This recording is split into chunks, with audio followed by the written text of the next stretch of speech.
Yeah, so couch stretch is, you imagine there's a couch there. I don't have a couch, but I've got a wall. You can just put some bracing or some pit cushions there to make it easier. And essentially, this leg goes up like that. This leg goes forward.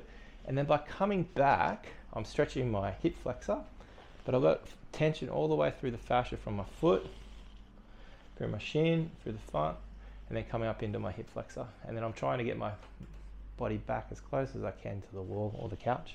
And if I want to make it even more, I can open up through here, and that's going to actually start to stretch out the fascia that goes through my diaphragm, through my chest. Really work all of that.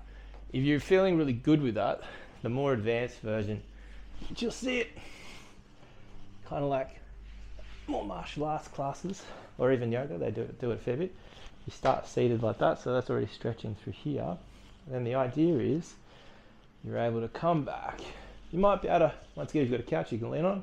If you can make it to your elbows, that's really good. And then hold that.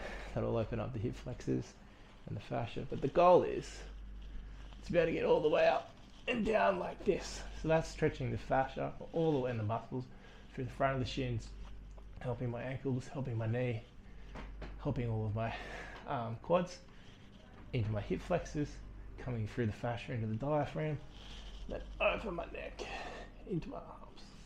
If you can, hold for 30 to 90 seconds and come back. But just work into it. So this might be more than enough stretch, but if you build it up over the weeks, you better get lower and lower.